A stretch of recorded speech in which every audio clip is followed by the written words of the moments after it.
Morning to everyone. స్వాగతం సుస్వాగతం. వెలుగు పేపర్ని తీసుకొని నేను వచ్చేసాను, మీరు కూడా వచ్చేయండి.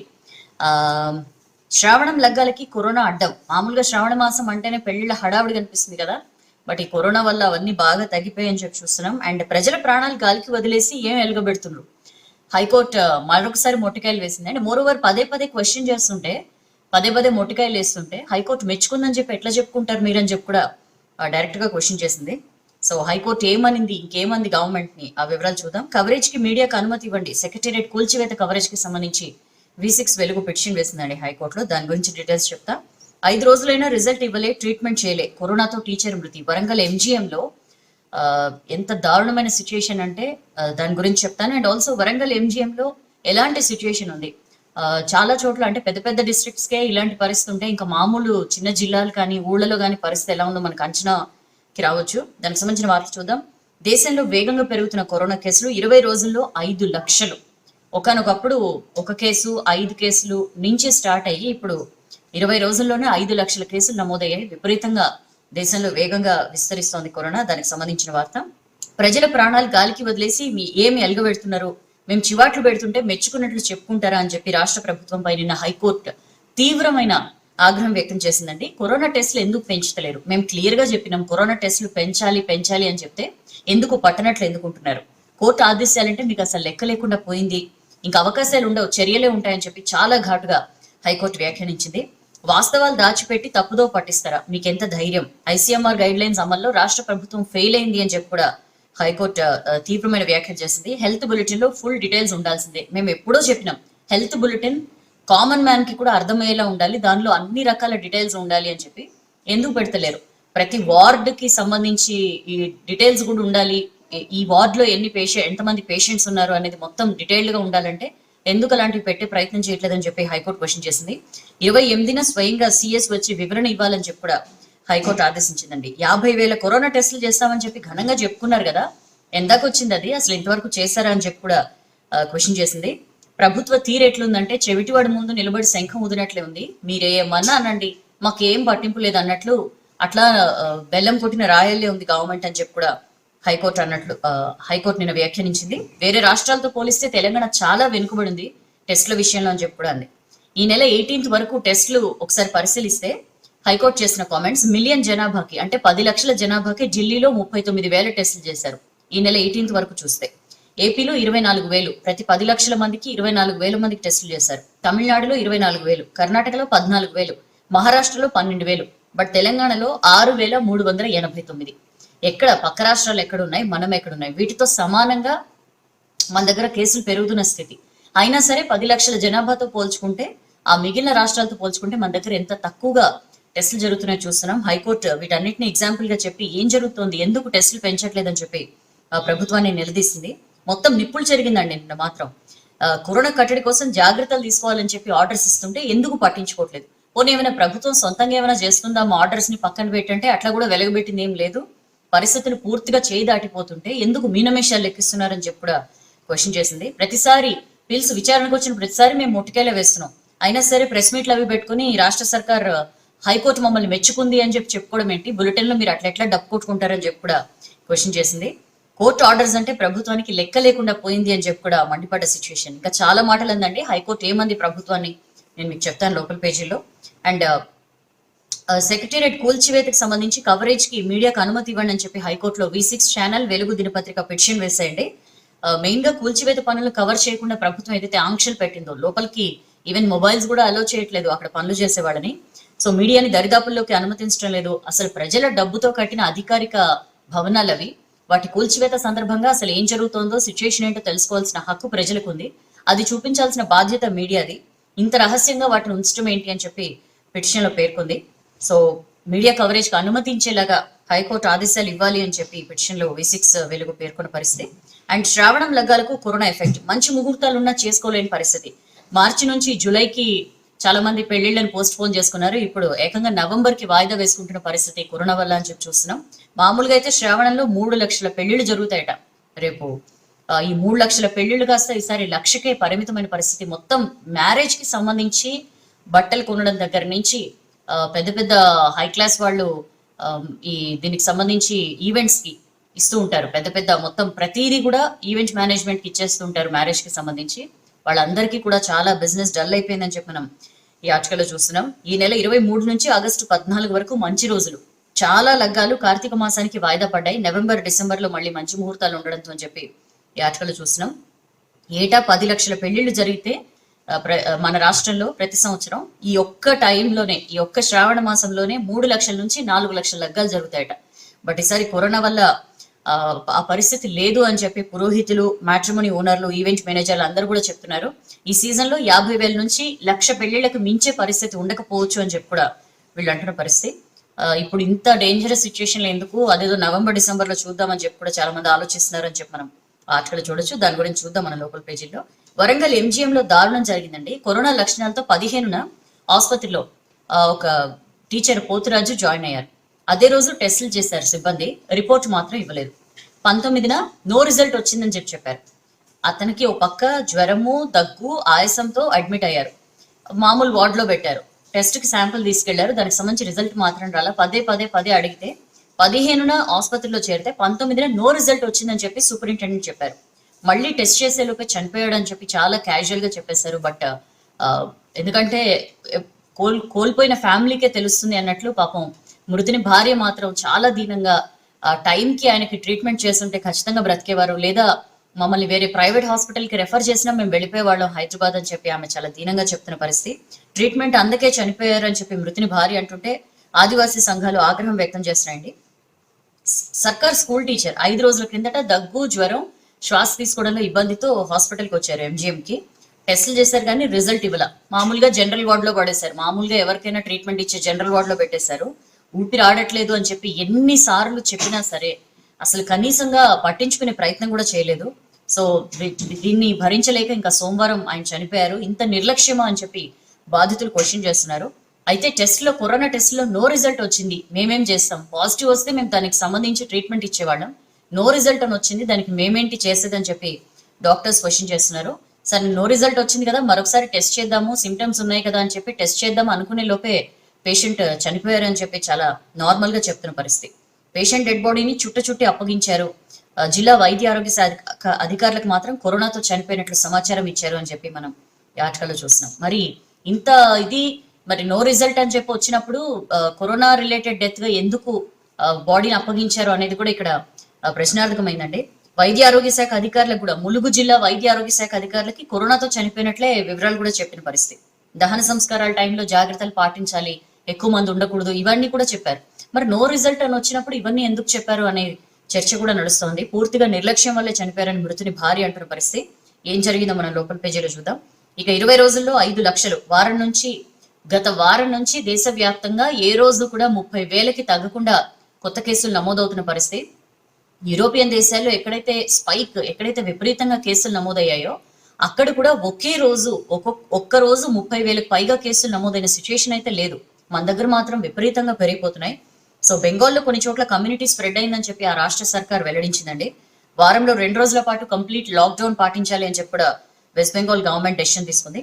రికవరీలు కూడా పెరుగుతున్నాయి. 11 లక్షలు కేసుల సంఖ్య దాటినా ప్రపంచంలో 3వ ప్లేస్ లో ఉన్నా సరే రికవరీలు 7 లక్షల మంది రికవర్ అయ్యారు. సో 11 లక్షల్లో 7 లక్షల మంది రికవర్ అయ్యారు. సో మన దగ్గర సిచ్యుయేషన్ అది.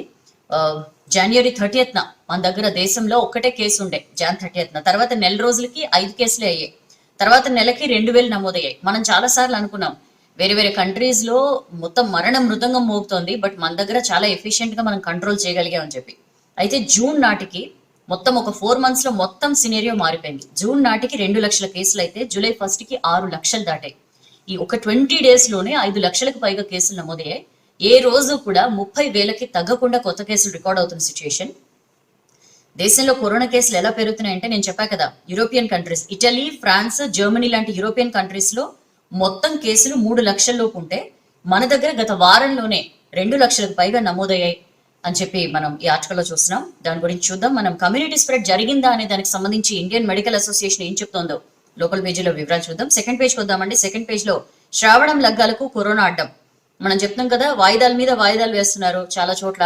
యాక్చువల్లీ ఈ నెల 26, 29, ఆగస్టు 5, 13 తేదీలు చాలా బలమైన ముహూర్తాలు అని చెప్పి పండితులు కూడా చెప్తున్న పరిస్థితి. ఎక్కువ పెళ్లిళ్ళు ఉన్నాయి. ఇవి పోతే అక్టోబర్ 19th నుంచి 31st మధ్య మళ్ళీ ముహూర్తాలు ఉన్నాయని చెప్పి కూడా పండితులు చెప్తున్న పరిస్థితి. అయితే చాలా మంది ముహూర్త బలం, జాతక బలం ఇవన్నీ చూసుకుంటూ ఎవరైతే పెళ్లిళ్ళు జరుపుకోవాలని చెప్పి అనుకుంటారో మార్చి ఏప్రిల్లో ఆల్రెడీ వాయిదా పడ్డ వాళ్ళు, కొంతమంది ఇంకా 2-3 సార్లు ఆల్రెడీ వాయిదా పడ్డ వాళ్ళు ఇంకా ఏదైతే అదిలే ఈ టైంలో కానిచ్చేద్దాం అని చెప్పి చాలా నార్మల్ గా పెద్ద హంగు ఆర్భాటం లేకుండా నార్మల్ గా పెళ్లిళ్ళు చేసేసుకుందాం అని చెప్పి డెసిషన్ తీసుకుంటున్నారు. ఒకవేళ ఇంట్లో ముసలి వాళ్ళు ఉన్న కుటుంబాలు కానీ, అలాగే ఎంగేజ్మెంట్ అయిపోయిన తర్వాత ఎక్కువ కాలం ఉండడం కరెక్ట్ కాదు అనుకుంటున్న వాళ్ళు కానీ, ఇలాంటి వాళ్ళందరూ ఎంతో కొంత సింపుల్ గానే చేసేసుకుందాం ఈ ముహూర్తానికి అని చెప్పి అనుకుంటున్నారు. బట్ మాక్సిమం ఏంటంటే కొంచెం బాగా చేసుకుందాము గ్రాండ్ గా అనుకుంటున్న వాళ్ళు వెయిట్ చేద్దాంలే, అక్టోబర్ నవంబర్ టైంకి వెయిట్ చేద్దాం అని చెప్పి కూడా వాయిదా వేసుకుంటున్నారని చెప్పి చూస్తున్నాం. సో బంగారం కొంటలేదు. ఈ లగ్గాలు లేకపోవడంతో బిజినెస్ ఎంత డల్ అయిందంటే నగలు బట్టల వ్యాపారాలు చాలా గడ్డు పరిస్థితులు ఎదుర్కొన్నాయి. బంగారం ధరలు పెరిగిపోయాయి మనకు తెలుసు. సో గిరాకీ కూడా 20-30% మించడం లేదని చెప్పి గోల్డ్ జ్యువెలరీ షోరూమ్స్ చెప్తున్న పరిస్థితి. ఒక్క శ్రావణ మాసంలోనే 3,000 కిలోల బంగారం క్రయ విక్రయాలు జరుగుతాయి. బట్టల వ్యాపారంలో కూడా 900 కోట్ల బిజినెస్ జరుగుతుందట. ఈసారి కనీసం అందులో 30% జరిగినా మాకు ఈ 4 నెలల ఖర్చులు అవి వస్తాయని చెప్పి కూడా బట్టల వ్యాపారాలు అంటున్న పరిస్థితి. బట్ అలాంటి సిచ్యువేషన్ ఇంకా కనిపించట్లా. మ్యాట్రిమోనీ ఎన్రోల్స్ కూడా తగ్గాయి. రాష్ట్రంలోనే మన తెలంగాణ రాష్ట్రంలో 300కు పైగా మ్యాట్రిమోనీ సంస్థలు, 3,000కు పైగా అన్ఆర్గనైజ్డ్ మ్యారేజ్ బ్యూరోస్ ఉన్నాయి. ప్రతి నెల వాటిలో ఒక 4,000కు పైగా ఎన్రోల్స్ జరుగుతుంటాయి. బట్ ఈసారి 1,000-1,500కే ఎన్రోల్స్ లిమిటెడ్ గా ఉన్న సిచ్యుయేషన్. ఆన్లైన్ లో మంత్రాలు, కరోనా భయంతో పురోహితులు కూడా ఎందుకు రిస్క్ తీసుకోవడం, ఎక్కడ కరోనా ఉందో మనకి తెలియదు కాబట్టి ఎందుకు రిస్క్ తీసుకోవడం అని చెప్పి 1-2 సార్లు ఆలోచిస్తున్న పరిస్థితి.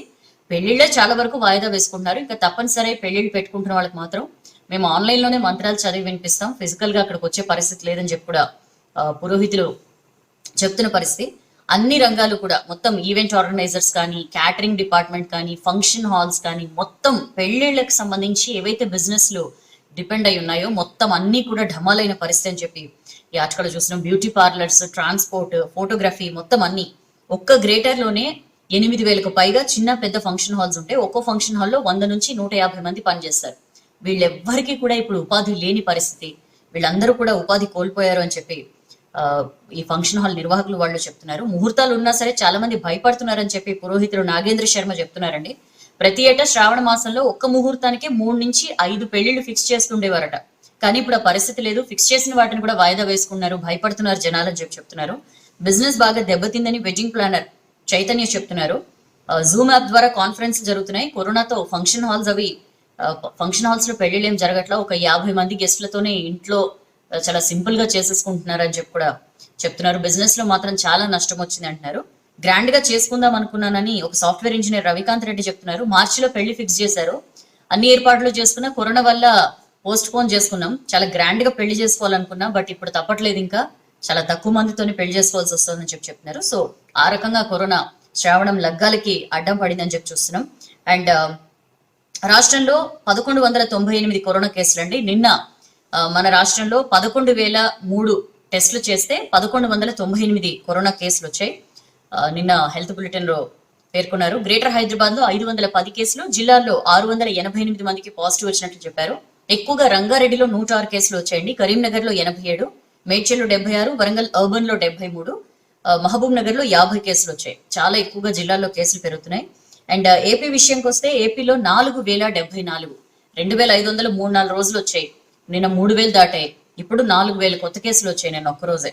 సో ఏపీలో కరోనా కేసులు చాలా ఎక్కువగా పెరుగుతున్న పరిస్థితి. అయితే అక్కడ టెస్టులు కూడా అదే స్థాయిలో జరుగుతున్నాయి. 53,724కి మొత్తం ఏపీలో కేసులు చేరుకున్నాయి. నిన్న 33,000కు పైగా టెస్టులు చేశారండి. 33,000కు పైగా టెస్టులు చేస్తే 4,074 కేసులు వచ్చాయి. సో 53,724 అక్కడ కేసులు చేరుకున్నాయి. నిన్న ఒక్కరోజే 54 మంది చనిపోయారండి. మరణాల సంఖ్య కూడా మనకి ఎక్కువగా కనిపిస్తోంది. తూర్పుగోదావరి జిల్లాలో 9, గుంటూరులో 9, కృష్ణా 7, అనంతపురం 6, చిత్తూరు 5, శ్రీకాకుళం 5, విశాఖ 5, కర్నూలు 3, పశ్చిమ గోదావరి 3, కడప, విజయనగరం జిల్లాలో ఒక్కొక్కరు చొప్పున చనిపోయారు. మొత్తం 696కి ఏపీలో మరణాల సంఖ్య చేరుకుందని చెప్పి మనం యాచకలో చూసినాం. అయితే రాష్ట్ర స్థాయి కరోనా హాస్పిటల్ సంఖ్యను 5-10కి పెంచుతామని చెప్పి ఏపీ సీఎం జగన్ ఈ సందర్భంగా చెప్పారు. వీలైనంత త్వరగా డాక్టర్స్ ని, సిబ్బందిని ఈ కరోనా ఆసుపత్రుల్లో నియమించి ఖచ్చితంగా జిల్లాల్లో ఉన్న 84 కోవిడ్ ఆసుపత్రుల్లో నాణ్యమైన సేవలు అందించేలా దృష్టి పెట్టాలని చెప్పి కూడా ఆయన అధికారులకి ఆదేశించారు. దానికి సంబంధించిన వార్త. కరోనాతో టీటీడీ మాజీ ప్రధాన అర్చకులు మృతి. మనకు తెలుసు ఎక్కువగా తిరుమలలో చాలా మంది అర్చకులు కరోనా బారిన పడ్డారు. సో మాజీ ప్రధాన అర్చకులు శ్రీనివాసమూర్తి దీక్షితులు నిన్న కన్నుమూశారండి. ఆయన తిరుపతి స్విమ్స్ లో కరోనాకి చికిత్స పొందుతూ ఇంకా కోలుకోలేకపోయారు. 20 ఏళ్లకు పైగా ప్రధాన అర్చకులుగా ఆయన స్వామివారికి సేవలు అందించారు. So TTD chairman YV Subba Reddy సంతాపం తెలిపారు ఆయన మృతికి. దానికి సంబంధించిన వార్త. ఇక వ్యాక్సిన్ కి సంబంధించి చాలా డెవలప్మెంట్స్ జరుగుతున్నాయండి. మెయిన్ గా నిమ్స్ లో క్లినికల్ ట్రయల్స్ స్టార్ట్ చేశారు. కోవాక్సిన్ ఏదైతే Bharat Biotech, ICMR and virology institute తో కలిపి ఏదైతే వ్యాక్సిన్ ని డెవలప్ చేస్తున్నారో కోవాక్సిన్, దాన్ని వాలంటీర్లకు ఇచ్చారు. ఫస్ట్ డోస్ ఇచ్చారు డాక్టర్స్, హెల్త్ వర్కర్స్ కి. 14 రోజుల తర్వాత ఈ ఫేజ్ 1 ఎట్లా ఉన్నాయి, క్లినికల్ ట్రయల్స్ రిజల్ట్ ఎలా ఉందనేది మనకి ఒక 14 రోజుల్లో తెలుస్తుందని చెప్పి డాక్టర్స్ చెప్తున్నారు. 24 గంటల పాటు ఈ వాలంటీర్స్ ని అబ్జర్వేషన్ లో ఉంచి పరిస్థితిని చూసి మంగళవారం అంటే ఇవాళ డిశ్చార్జ్ చేస్తారు. తొలి దశ సక్సెస్ అయితే 2, 3 దశ ట్రయల్స్ ఉంటాయి. ఇవి పూర్తయిన తర్వాత వ్యాక్సిన్ అందుబాటులోకి వస్తుందని చెప్పి మనం యాచకలో చూడొచ్చు. క్లినికల్ ట్రయల్స్ కోసం మొత్తం 60 మంది వాలంటీర్స్ ఎంచుకున్నారండి. ఫేజ్ 1 ట్రయల్స్ 14 రోజుల్లో తెలుస్తాయి. తర్వాత ఫేజ్ 2 వ్యాక్సిన్ డోస్ ఇస్తారు. ICMR, national institute of virology సహకారంతో భారత్ బయోటెక్ ఈ వ్యాక్సిన్ డెవలప్ చేస్తోంది. సో దేశీయంగా అభివృద్ధి చేసిన వ్యాక్సిన్ ని ఆగస్టు 15 కల్లా తేవాలని చెప్పి ప్లాన్ చేస్తున్నారు. But let us see. కోట్లాది మందికి భరోసా కల్పించారని చెప్పి గవర్నర్ తమిళిసై ట్వీట్ చేశారు. వ్యాక్సిన్ ట్రయల్స్ మనుషులపై స్టార్ట్ చేయడం ఒక శుభ పరిణామం. ఇది సక్సెస్ అవ్వాలి, మానవాళి అంతా సంతోషించాలని చెప్పి ఆమె ట్వీట్ చేశారు. అండ్ ఆక్స్ఫర్డ్ టీకా సేఫ్. ఆక్స్ఫర్డ్ యూనివర్సిటీ చాలా మంది చాలా హోప్ఫుల్ గా చూస్తున్నారు ఆక్స్ఫర్డ్ యూనివర్సిటీ తెస్తున్న వ్యాక్సిన్ పై.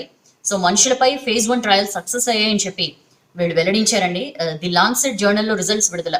ఇది సక్సెస్ఫుల్ గా జరిగింది అని చెప్పి కొన్ని రోజుల క్రితమే వార్తలు వచ్చాయి. బట్ అఫీషియల్ గా ఇంకా ఎక్కడ అనౌన్స్ చేయాల. So this is official now. The Lancet అనే జర్నల్ లో దీనికి సంబంధించిన రిజల్ట్స్ వాళ్ళు విడుదల చేశారు.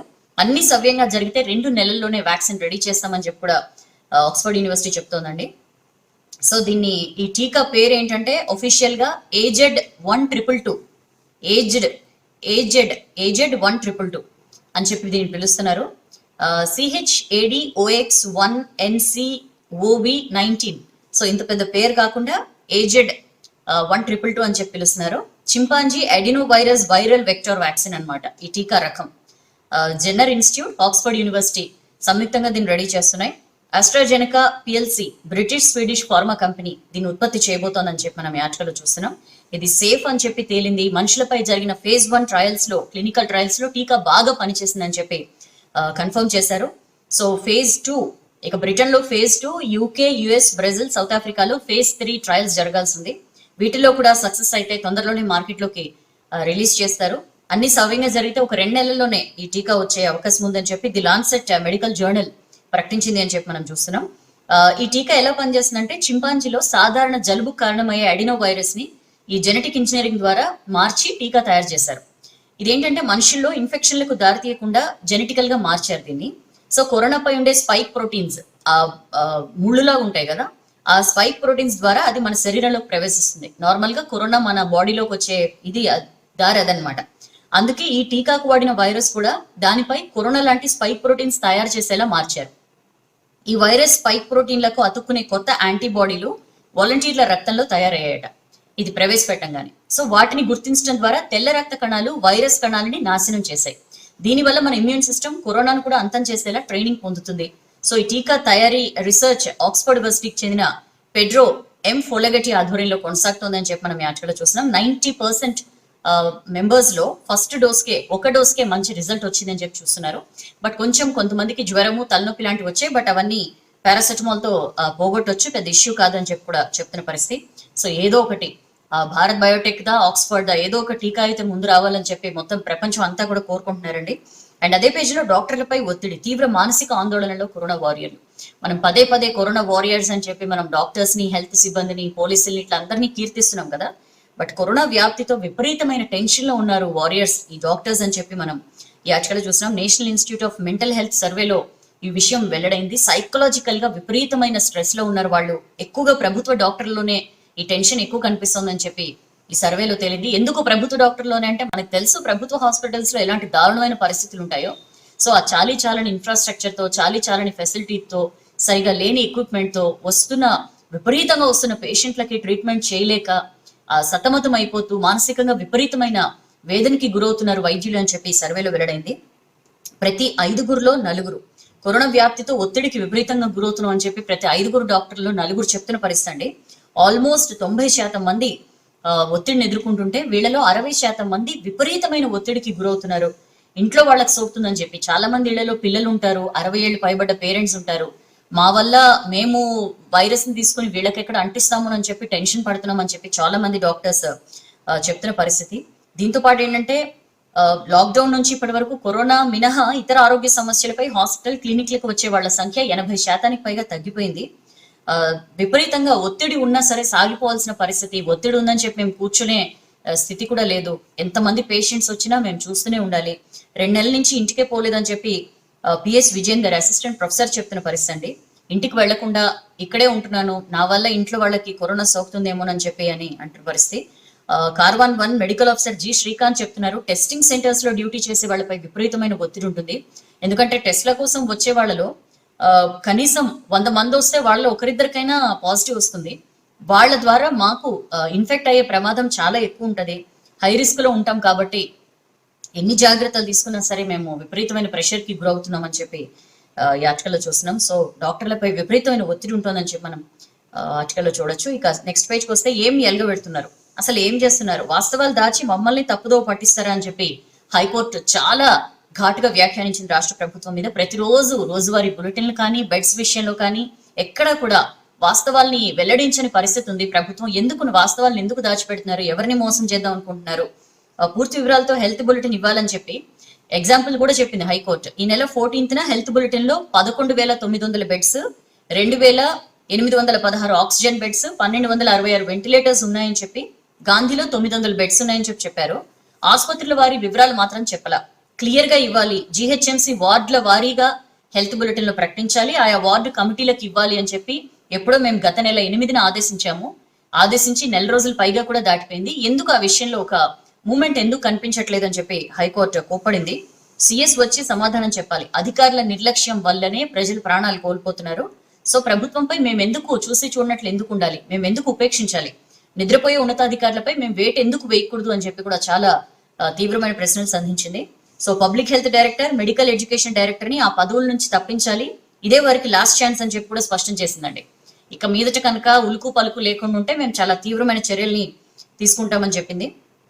కోర్టు ఆదేశాలను ఎందుకు అమలు చేయడం లేదో వివరించేందుకు చీఫ్ సెక్రటరీ సోమేష్ కుమార్, వైద్య ఆరోగ్య శాఖ ముఖ్య కార్యదర్శి, ప్రజా ఆరోగ్య శాఖ డైరెక్టర్, వైద్య విద్యా డైరెక్టర్ స్వయంగా 28న విచారణకి హాజరై కోర్టుకి చెప్పాలి అని చెప్పి కూడా ఉత్తర్వులు జారీ చేసింది. అండ్ బులెటిన్ లో మొత్తం అన్ని వివరాలు ఉండాలి అని చెప్పింది. మరొకసారి పెండ్లికి 50 మంది, అంత్యక్రియలకు 20 మంది కంటే ఎక్కువ హాజరైతే చర్యలు తీసుకోవాలి, కరోనా రూల్స్ ని ఎవరు బ్రేక్ చేసినా సరే స్ట్రింజెంట్ యాక్షన్ తీసుకోవాలని చెప్పి కూడా హైకోర్టు చెప్పింది. అండ్ 50,000 టెస్టులు చేస్తామని చెప్పి చాలా ఘనంగా ప్రకటించారు కదా మధ్యలో అంత ఘనంగా ప్రకటించి 2 రోజులు ఎందుకు బంద్ పెట్టారు టెస్టులు, అసలు టెస్టులు ఎందుకు పెంచట్లేదు అని చెప్పి చాలా స్ట్రైట్ గా క్వశ్చన్ చేసింది.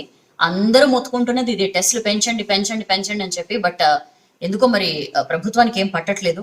చాలా ఆఫీసులు, కోర్టులు పూర్తి స్థాయిలో తెరుచుకోవాలంటే టెస్టులు పెంచాలి, టెస్టులు పెంచితే కేసులు పెరుగుతాయి, కేసులు పెరిగితే ట్రీట్మెంట్ పెరుగుతుంది, దానివల్ల కరోనాని కంట్రోల్ చేసే సిచ్యుయేషన్ వస్తుంది. బట్ మీరు టెస్టులు పెంచకుండా ఎవరిని మోసం చేద్దాం అనుకున్నారు, అన్ని కప్పుంచుతున్నారు, ఎక్కడికక్కడ కేసులు బయటపడుతున్న పరిస్థితి. మళ్ళీ ఆఫీసులు కానీ కోర్టులు కానీ అన్ని నార్మల్సీకి రావాలంటే ఎప్పటికి జరుగుతుంది మీరు టెస్టులు పెంచకపోతే అని చెప్పి క్వశ్చన్ చేసిన పరిస్థితి. సో ఆచరణలో ఏం అమలు చేయలేదు. ఢిల్లీ, తమిళనాడు, ఏపీ వంటి రాష్ట్రాలతో పోలిస్తే చాలా దారుణమైన పరిస్థితి ఉంది రాష్ట్రంలో అని చెప్పింది. అండ్ 28న సిఎస్ ని స్వయంగా రమ్మని చెప్పి హైకోర్టు ఆదేశించిందండి. దానికి సంబంధించిన వార్త. అండ్ సెక్రటేరియట్ కూల్చివేతపై ఎన్జిటి కమిటీ వేసింది. యాక్చువల్లీ రేవంత్ రెడ్డి పిటిషన్ వేశారు ఎన్జిటిలో, దీనికి సంబంధించి మేము సెక్రటేరియట్ కూల్చివేతని ఆపే విధంగా మేమేం ఆదేశాలు ఇవ్వలేము, బట్ పర్యావరణ నష్టంపై మాత్రం 2 నెలల్లో రిపోర్ట్ ఇవ్వాలని చెప్పి ఒక కమిటీని ఏర్పాటు చేస్తామని చెప్పి ఎన్జిటి ఈ కమిటీని వేసింది. దానికి సంబంధించిన వార్త.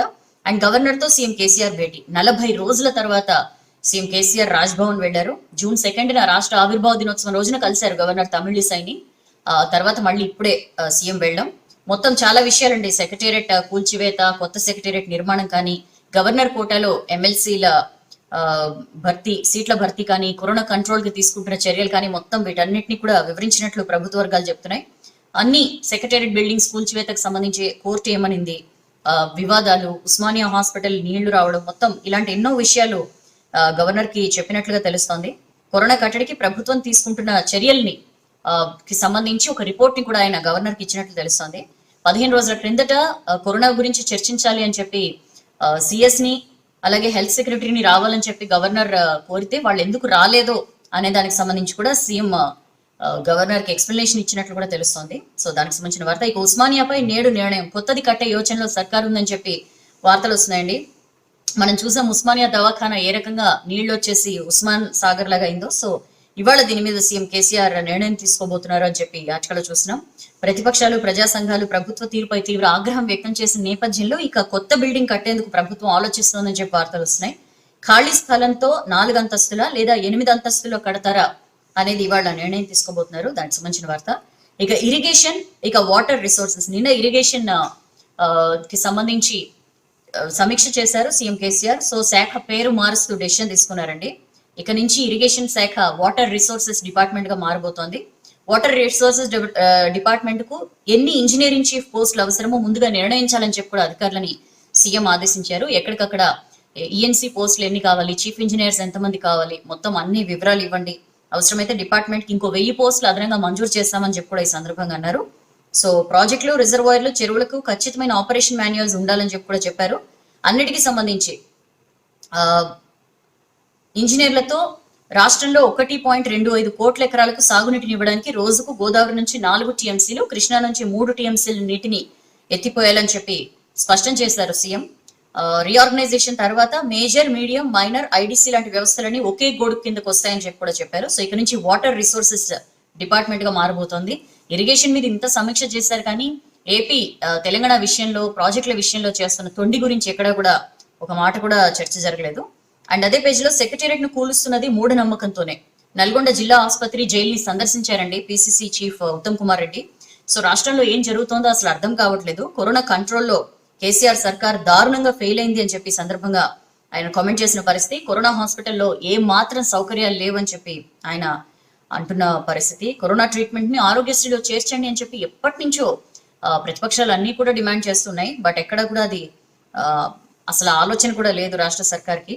ఏం జరుగుతుందో కూడా అర్థం కావట్లా. కరోనా ఇంత తీవ్ర స్థాయిలో విజృంభిస్తుంటే ఎక్కడ కూడా ప్రభుత్వానికి పట్టినట్లు కూడా లేదు అని చెప్పి పిసిసి చీఫ్ అన్నారు. అండ్ నల్గొండ జిల్లా ఆసుపత్రిలో ఆక్సిజన్ లేక కరోనాతో యువకుడు మరణిస్తే ఆ యువకుడి డెడ్ బాడీ దగ్గర తల్లి రోధించిన వీడియో ఎంత వైరల్ అయిందో మనం చూసాం.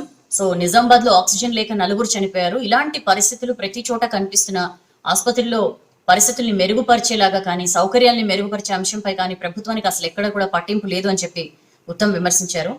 సో దీనికి సంబంధించిన వార్త. అండ్ పోతిరెడ్డిపాడుపై జగన్తో కుమ్మక్క అయ్యావా అని చెప్పి సీఎం కేసీఆర్ ని క్వశ్చన్ చేస్తున్నారండి. పిసిసి కృష్ణా జలాల పరిరక్షణ కమిటీ చైర్మన్ నాగం జనార్దన్ రెడ్డి ప్రశ్నిస్తూ ఆయన లెటర్ రాశారు సీఎం కి. చిత్తశుద్ధి ఉంటే నీళ్ల దోపిడీపై సుప్రీంలో పిటిషన్ వేయి. కృష్ణా నదీ జలాలను ఏపీకి తరలించే విషయంలో జగన్తో కుమ్మక్కైనట్లు క్లియర్ గా అర్థమవుతుంది. వాళ్ళు అంతలాగా ప్రాజెక్టులకి టెండర్లు కూడా పిలిచేస్తున్నారు. అయినా సరే ఉలుకు పలుకు ఎందుకు లేదు? తెలంగాణ గవర్నమెంట్ ఎందుకు ఒక్క మాట కూడా, ఒక్క అడుగు కూడా ముందుకు వేయట్లేదు? ఏపీని నిలువరించే ప్రయత్నం ఎందుకు చేయట్లేదు అని చెప్పి నాగం జనార్దన్ రెడ్డి క్వశ్చన్ చేస్తున్న పరిస్థితి. ఏపీ చేస్తున్న నీటి దోపిడీ ఇప్పటికైనా ఆపాల్సిన అవసరం ఉంది. ఉమ్మడి రాష్ట్రంలో జాతీయ, అంతర్జాతీయ నీటి చట్టాలను ఉల్లంఘించి కృష్ణా నదీ జలాలను పెన్నా నది బేసిన్లోని తెలుగు గంగా, సోమశిల, కండలేరు, గాలేరు నగరి, వెలిగొండ వంటి ప్రాజెక్టులకు తరలించేలా చేయడం తప్పు కాదా అని చెప్పి క్వశ్చన్ చేస్తున్నారు. ఈ విషయంలో వెంటనే కేసీఆర్ మేల్కొనాలి, ఆయన వెంటనే సుప్రీంలో పిటిషన్ వేసే దిశగా వెళ్ళాలి అని చెప్పి కూడా ఆయన అంటున్న పరిస్థితి. పోతిరెడ్డిపాడుపై ఏపీ నిర్ణయాన్ని అడ్డుకోరా అని చెప్పి బీజేపీ కోర్ కమిటీ నేత పొంగులేటి సుధాకర్ రెడ్డి కూడా క్వశ్చన్ చేస్తున్నారండి. కేసీఆర్, జగన్ మధ్య రహస్య ఎజెండా బయట పెట్టాలి, 203 జీవోను అడ్డుకోవడంలో ఎందుకు ఫెయిల్ అయ్యారో క్లియర్ గా ప్రజలకి చెప్పాలి అని చెప్పి సుధాకర్ రెడ్డి డిమాండ్ చేస్తున్నారు. ఏదో రహస్య ఎజెండా ఉంది కేసీఆర్ అండ్ జగన్ మధ్య, అందుకనే ఈయనేం మాట్లాడకుండా ఉన్నారు. రాష్ట్ర ప్రయోజనాన్ని ఏపీకి తాకట్టు పెట్టేలా చర్యలు ఉన్నాయి సీఎం కేసీఆర్ చర్యలు. కేంద్రం జోక్యంతో సమస్యను పరిష్కరించుకోవచ్చు, కానీ సీఎం కేసీఆర్ ఆ దిశగా అసలు ప్రయత్నం కూడా చేయట్లేదని చెప్పి పొంగులేటి సుధాకర్ రెడ్డి అంటున్నారు. ఇక నెక్స్ట్ పేజ్కి వస్తే రాష్ట్రంలో ఇంకో 2 రోజులు వర్షాలు పడతాయని చెప్పి వాతావరణ కేంద్రం చెప్పిందండి. And Krishna river board AP వైపేనా, ఆ రాష్ట్రం కోరగానే ఆగు మేఘాల మీద reaction. Krishna river management board వ్యవహార శైలి చూస్తుంటే టోటల్ గా ఏపీకి కొమ్ము కాస్తున్నట్లుంది అని చెప్పి మనం ఈ ఆర్టికల్ లో చూస్తున్నాం. ఈ ఏపీ వాటర్ రిసోర్సెస్ డిపార్ట్మెంట్ కి చెందిన ముఖ్యుడి వాట్సాప్ మెసేజ్ కి ఉరుకులు పరుగులు పెట్టింది కృష్ణా రివర్ బోర్డు అని చెప్పి చూస్తున్నాం. శ్రీశైలం ఎడమగట్టు పవర్ స్టేషన్ ద్వారా వెంటనే కరెంట్ ఉత్పత్తి నిలిపివేసి సాగర్ కు నీటి విడుదల ఆపాలని తెలంగాణను ఆదేశించింది. నిన్న ఉదయం నుంచి మధ్యాహ్నం వరకు ఏపీ అబ్జెక్షన్స్ పై చర్చించి వెంటనే నీటిని విడుదల చేయడం ఆపాలి అని చెప్పి తెలంగాణ ఇరిగేషన్ ఈఎన్సీకి లేఖ రాసింది. తెలంగాణ పవర్ జనరేషన్ సాగర్ కు నీటి విడుదలను ఆపాలని చెప్పి ఆగమేఘాల మీద రియాక్ట్ అయింది Krishna board. But Sangameswaram lift పనులకి ఏపీ టెండర్లు పిలిచినా కనీసం కూడా క్వశ్చన్ కూడా చేయలేదు, ఒక లెటర్ కూడా రాయలేదు ఏపీకి అని చెప్పి మనం యాచకలో చూస్తున్నాం. ఇలా ఏపీ అలా ఫిర్యాదు చేయగానే ఇలా ఆగమేఘాల మీద కృష్ణా రివర్ బోర్డు యాక్ట్ చేస్తోంది. శ్రీశైలం ప్రాజెక్టుకు ఎగువ నుంచి నిలకడగా ప్రవాహాలు వస్తుండడంతో తెలంగాణ ఏం చేసిందంటే ఆదివారం సాయంత్రం టిఎస్ జెన్కో ఆఫీసర్లు శ్రీశైలం లెఫ్ట్ పవర్ స్టేషన్ లో కరెంట్ ఉత్పత్తి స్టార్ట్ చేశారు. ఈ పవర్ జనరేషన్ కు విడుదల చేసిన నీటిని రివర్సిబుల్ మోటార్స్ ద్వారా మళ్ళీ శ్రీశైలంలోనే ఎత్తిపోయకుండా కృష్ణా నదిలోకి విడుదల చేశారు. సో ఈ నీళ్లేమో సాగర్ కి చేరాయి. 12 గంటల్లోనే ఏపీ ప్రభుత్వం రియాక్ట్ అయింది. కేఆర్ఎంబి ఆదేశాలు లేకుండానే తెలంగాణ పవర్ జనరేషన్ మొదలు పెట్టింది అని చెప్పి ఒక వాట్సాప్ మెసేజ్ పెడితే వెంటనే కేఆర్ఎంబి ఆగమేఘాల మీద రియాక్ట్ అయ్యి మొత్తం అబ్జెక్షన్స్ ని వాటిని పరిశీలించి వెంటనే ఇటు తెలంగాణకి లెటర్ రాసింది. ఎట్టి పరిస్థితుల్లో మీరు కొన్ని నిమిషాల్లోనే దీని మీద రియాక్ట్ అయింది అని చెప్పి చూస్తున్నాం. మెయిల్ ఆ లేఖని అంటే ఏదైతే కంప్లైంట్ ఏదైతే ఏపీ చేసిందో ఆ లేఖని మెయిల్ చేసిన కొన్ని నిమిషాల్లోనే AP irrigation ENC Narayana Reddy board chairman member సెక్రటరీకి వాట్సాప్ లో మెసేజ్ పెట్టారు. వెంటనే సాగర్ కి నీటి విడుదల ఆపాలని తెలంగాణను ఆదేశించాలని చెప్పి కోరారు. సో ఏపీ ఈఎన్సీ అట్లా వాట్సాప్ మెసేజ్ పెట్టంగానే అప్పటికప్పుడు బోర్డు పెద్దలు స్పందించి కేఆర్ఎంబి ఆదేశాలు లేకుండా సాగర్ కి నీటిని విడుదల చేస్తుండడం వెంటనే ఆపేయాలని చెప్పి తెలంగాణను ఆదేశించిన పరిస్థితి. ఎన్నోసార్లు చాలా విషయాలకు సంబంధించి తెలంగాణ కంప్లైంట్స్ చేసినా సరే కేఆర్ఎంబి పట్టించుకోని పరిస్థితి. అక్కడ ఈఎన్సీలే కాదు, చీఫ్ ఇంజనీర్ల నుంచి కంప్లైంట్ వచ్చినా సరే ఏపీ సైడ్ నుంచి వెంటనే కేఆర్ఎంబి రెస్పాండ్ అవుతున్న సిచ్యువేషన్ చూస్తున్నాం.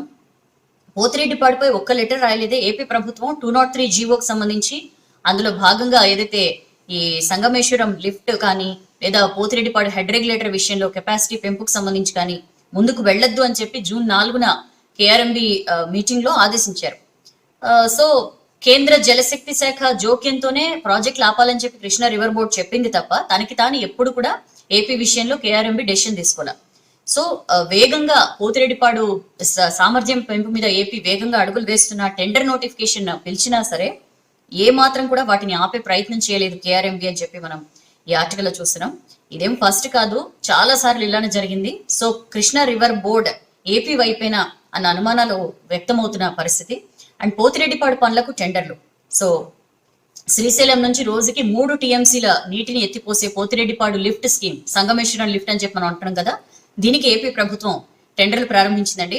AP water resources department Kurnool జిల్లా నంద్యాల ఎస్ఈ ఈ ప్రొక్యూర్మెంట్ విధానంలో 3,278.18 కోట్ల పనులకి టెండర్ నోటిఫికేషన్ ఇచ్చారు. సో నిన్న మధ్యాహ్నం నుంచి ప్రాసెస్ స్టార్ట్ అయింది. ఆగస్టులో పూర్తి కాబోతోంది మొత్తం ప్రాసెస్ అని చెప్పి మనం ఈ ఆర్టికల్లో చూస్తున్నాం. ఇంకా సరైన టైం రాలేదా కేసీఆర్ సారు అని చెప్పి మనం ఇదే ఆర్టికల్లో చూడొచ్చు. ఎందుకంటే సరైన టైంలో మాట్లాడతాను ఏపీ తలబెట్టిన ప్రాజెక్ట్స్ మీద అని చెప్పి ఆల్మోస్ట్ మే 18న మీడియాతో మాట్లాడుతూ సీఎం కేసీఆర్ అన్నారు. మరి అంటే నీళ్ల విషయంలో కేసీఆర్కే చెప్తారా మీరు అని చెప్పి కూడా ప్రతిపక్షాలను ఉద్దేశించి క్వశ్చన్ చేశారు. సో పోతిరెడ్డిపాడుపై టైం వచ్చినప్పుడు మాట్లాడతా అని చెప్పి అన్నారు. మరి ఆల్రెడీ జ్యుడిషియల్ ప్రివ్యూకి కూడా పంపిస్తున్న పరిస్థితి టెండర్లు. మరి ఇంకా కూడా టైం రాలేదా కేసీఆర్ సార్ అని చెప్పి కామన్ మ్యాన్ క్వశ్చన్ చేస్తున్నారు. ఎన్నో ఉద్యమ వేదికలు కూడా ప్రశ్నిస్తున్నా ఇంకెప్పుడు కలగజేసుకుంటారు అని చెప్పి. మన రాష్ట్ర ప్రభుత్వం తీరు చాలా దుర్మార్గంగా ఉంది అని చెప్పి కూడా ఉద్యమ వేదికలు అంటున్న పరిస్థితి. ఇక శ్రీశైలంలో 67 టీఎంసీలు అండి. కృష్ణా బేసిన్ ప్రాజెక్టులకు వరద కొనసాగుతోంది. కర్ణాటకలో ఆల్మట్టికి 51,000 క్యూసెక్లు ఇన్ఫ్లో వస్తుండగా 46,000 క్యూసెక్లు కిందికి వదులుతున్నారు. సో శ్రీశైలంలో 67 టీఎంసీల నీళ్లు ఉన్నాయి. దీనికి సంబంధించిన వార్త. కరోనాతో టీచర్ మృతి. సో నో రిజల్ట్ వచ్చింది పోతురాజుకి, టీచర్ కి. సో కరోనా లక్షణాలు ఉండడంతో ల్యాబ్ కి పంపించాం, నో రిజల్ట్ రావడంతో మరొకసారి టెస్ట్ చేద్దాం అనుకునేసరికి చనిపోయాడని చెప్పి సూపరింటెండెంట్, వరంగల్ ఎంజీఎం ఆసుపత్రి సూపరింటెండెంట్ శ్రీనివాసరావు చాలా ఈజీగా చెప్పేసిన పరిస్థితి. అయితే 5 రోజులు గడిచినా సరే ఎవ్వరూ పట్టించుకోలేదు. సిమ్టమ్స్ తీవ్రంగా ఉన్నాయి, కొంచెం చూడండి ఏదో అవుతోంది అని చెప్పి మొత్తుకున్నా సరే ఎవ్వరు కూడా షిఫ్ట్ చేసే ఆలోచన కూడా చేయలేదు, కనీసం అటెండ్ కూడా కాలేదని చెప్పి మృతిని భార్య చెప్తున్న పరిస్థితి.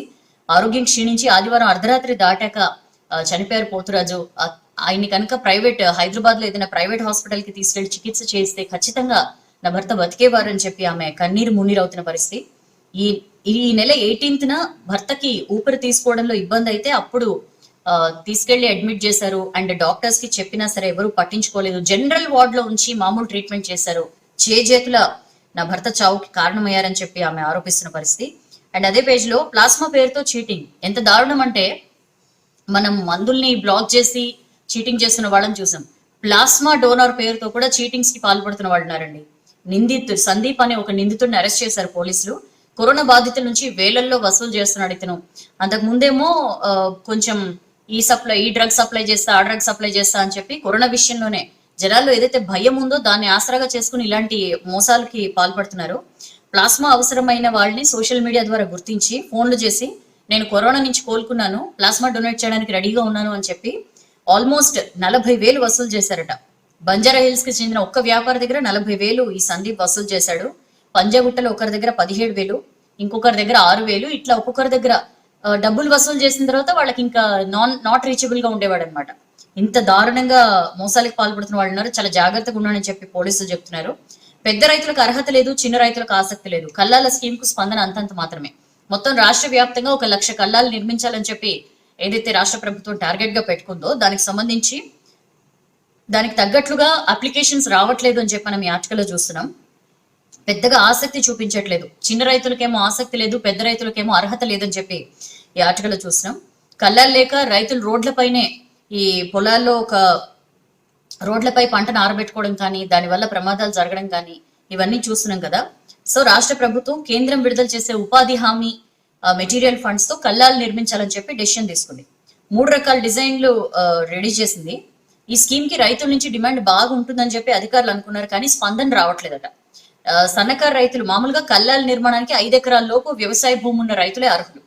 అయితే ఈ చిన్న సన్నకారులకి లబ్ధి చేకూర్చేందుకు విధించిన నిబంధన బానే ఉన్నా కూడా ఉన్న తక్కువ భూమిలో కల్లా కోసం కొంత భూమిని కేటాయిస్తే ఇంకా ఎందులో సాగు చేసుకుంటామని చెప్పి కూడా రైతులు క్వశ్చన్ చేసిన పరిస్థితి. అందుకని చెప్పి వీళ్ళు పెద్దగా ఆసక్తి చూపించట్లేదు అని చెప్పి చూస్తున్నాం.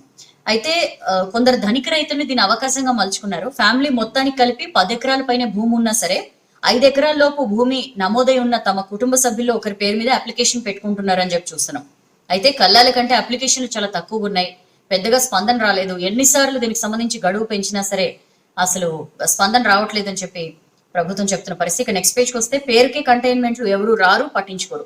జోన్ల నిర్వహణ అస్తవ్యస్తం. కంటైన్మెంట్ జోన్స్ బల్దియా మన దగ్గర కేసులు ఎక్కువగా నమోదవుతున్న చోట ఒక 8 కంటైన్మెంట్ జోన్స్ పెట్టారు. బట్ అక్కడ ఎక్కడా కూడా నిర్వహణ అస్తవ్యస్తంగా ఉంది. మొదట్లో కంటైన్మెంట్ జోన్స్ ఎంత స్ట్రిక్ట్ గా పెట్టేవారో, ఎక్కడికక్కడ బ్యారికేడ్స్ పెట్టి అక్కడ వాళ్ళు ఎవరు బయటకు రాకుండా, బయట వాళ్ళు ఎవరు అక్కడికి వెళ్లకుండా చాలా కట్టుదిట్టంగా ఉండేటివి. బట్ ఇప్పుడు అలాంటి సిచ్యుయేషన్ లేదు అని చెప్పి మనం ఈ ఆర్టికల్లో చూస్తున్నాం. కేసులు తగ్గట్లేదు.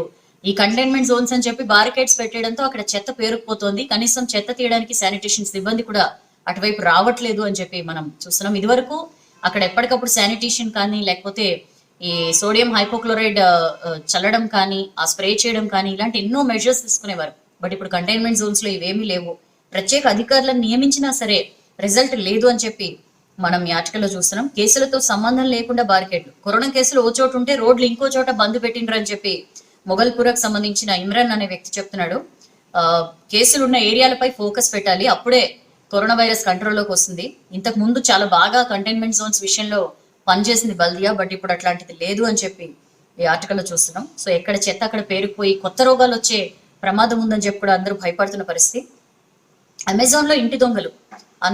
అన్లోడింగ్ వస్తువుల్ని మాయం చేసిన సిబ్బంది కంప్లైంట్ తో 6 నిందితులను అరెస్ట్ చేసిన పోలీసులు. చాలా ఇంట్రెస్టింగ్ గా మోసాలు జరుగుతుంటాయండి ఒక్కొక్కప్పుడు. అమెజాన్ కంపెనీలో ఎలక్ట్రానిక్ వస్తువుల్ని మాయం చేస్తున్న 6 శంషాబాద్ ఎయిర్పోర్ట్ పోలీసులు అరెస్ట్ చేశారు అని చెప్పి చూస్తున్నాం. అంటే మనం ఫోన్ ఆర్డర్ చేస్తాం, పాప అమెజాన్ నుంచి ఫోనే వస్తుంది, బట్ ఎయిర్పోర్ట్ లో ఏం చేస్తారంటే ఆ ఫోన్ ని తీసేసి అక్కడ ఒక రాయో రప్పో ఏదో పెట్టి మనకి పంపిస్తున్నారు. ఇలాంటి చాలా కంప్లైంట్స్ రావడంతో ఎక్కడో ఏదో జరుగుతోందని చెప్పి అమెజాన్ కంప్లైంట్ ఇవ్వడంతో పోలీసులు పట్టుకున్నారు. మొత్తం 6 అరెస్ట్ చేశారట, ఇంటి దొంగల్ని. సో దానికి సంబంధించిన వార్త.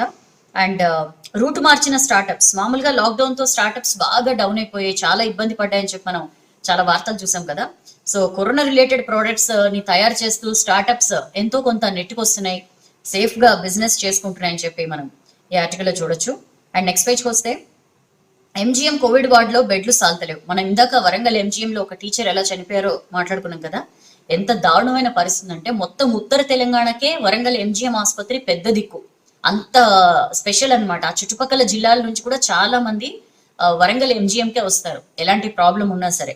అలాంటి చోట ఎలాంటి ఫెసిలిటీస్ ఉండాలి, పేషెంట్స్ కి ఎలాంటి ధైర్యం కల్పించేలా ఉండాలి. బట్ ఇక్కడ పరిస్థితి చూస్తే ఉన్నవి 200 బెడ్లు, జస్ట్ 200 బెడ్లు ఉంటే కరోనా వార్డులో విపరీతంగా రోజుకి కనీసం 1000 మంది పేషెంట్లు వస్తున్నారు, వందల్లో వస్తున్నారు, 1000 కాకపోయినా వందల్లో రోగులు వస్తున్నారు.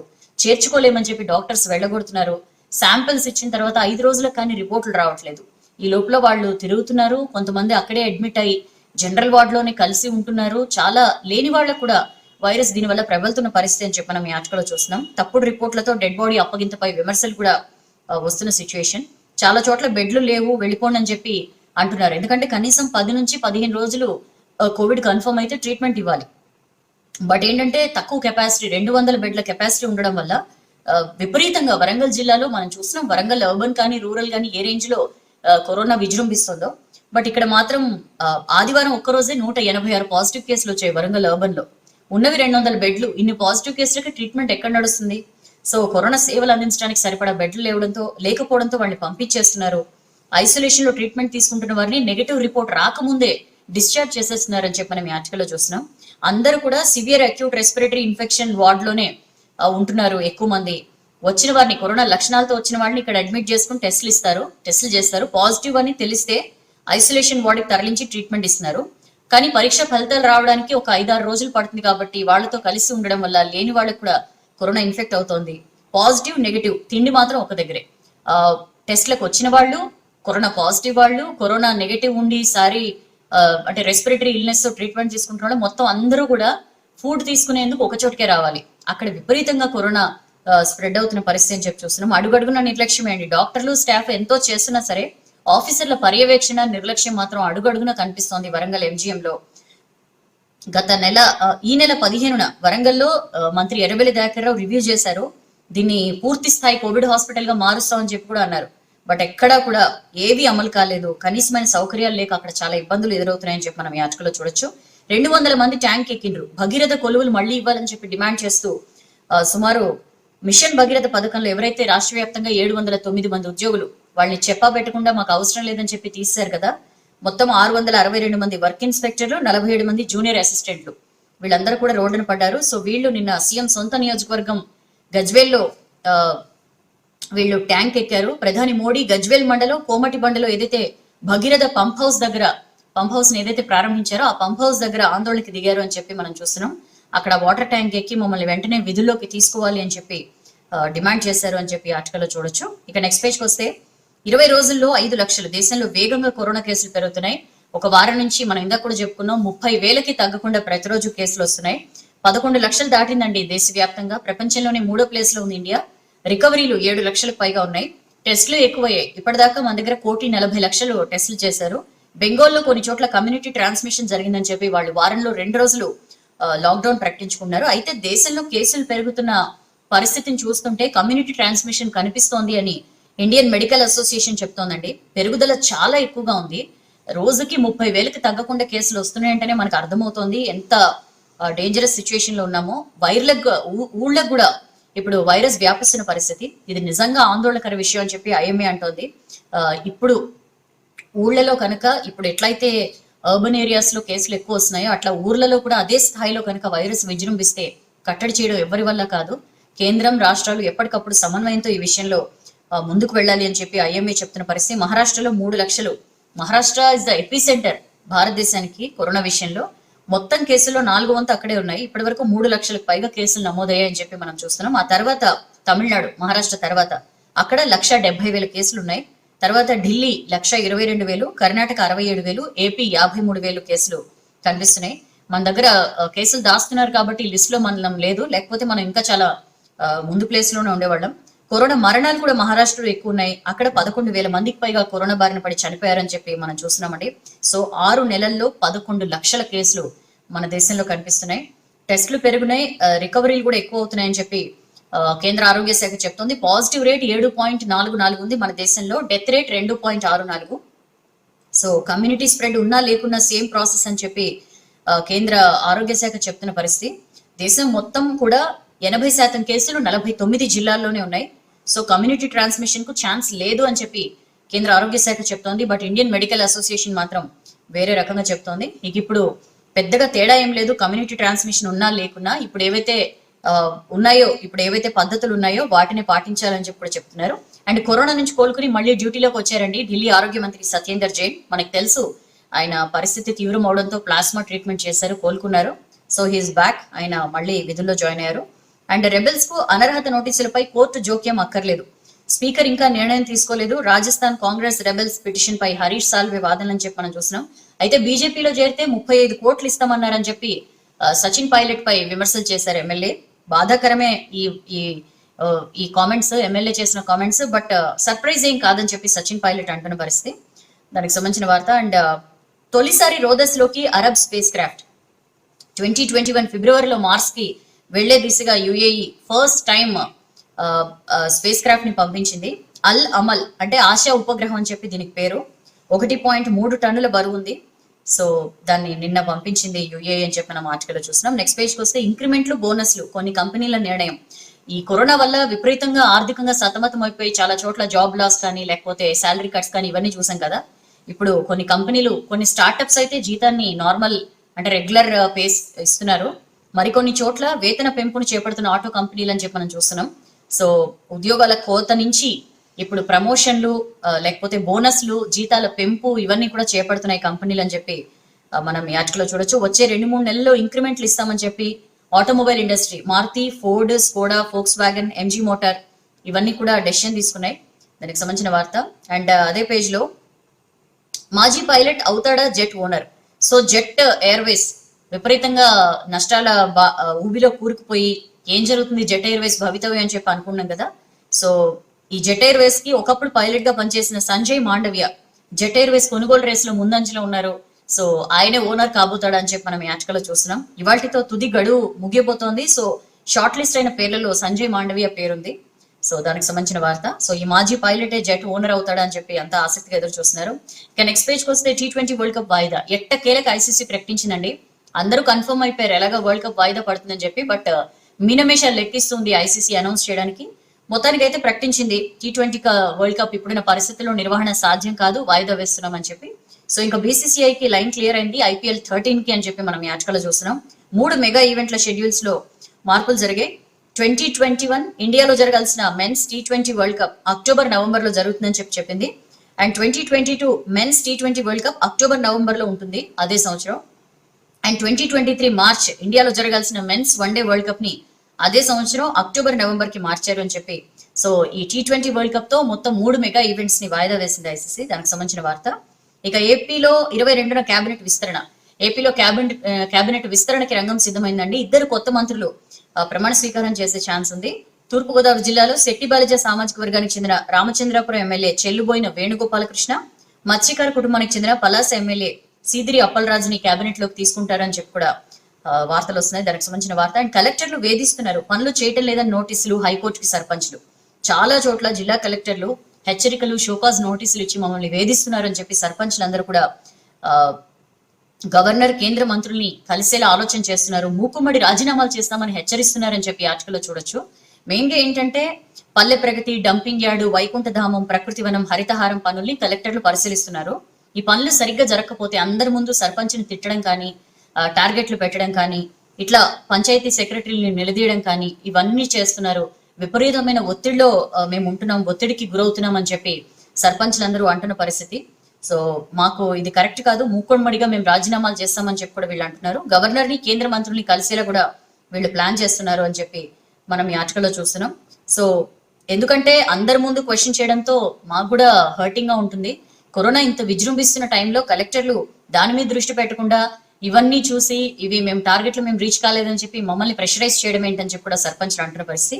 ఇక లైఫ్ ఎడిషన్కి వద్దామండి. లైఫ్ ఏ మాస్క్ సేఫ్. నిన్న మనం శానిటైజర్ గురించి చెప్పుకున్నాం కదా, ఇవాళ మాస్క్ విషయంలో ఏంటంటే మనం ఎక్కువ మంది N95 మాస్క్ అని చెప్పి ఏదైతే అది ఉంటుందో వాల్వ్ ఉంటుందో, వాల్ మాస్క్ మనం చూసినాం కదా. ఇక్కడ ముందు సైడ్ కానీ ఏదో ఒక సైడ్, లెఫ్ట్ ఆర్ రైట్ ఏదో ఒక సైడ్ కానీ ఒక వాల్వ్ ఉంటుంది. ఎక్కువ మంది N95 మాస్క్ పేరుతో దొరుకుతున్న దీని వైపే మొగ్గు చూపుతున్నారు, ఎక్కువగా వాడుతున్నారు కూడా.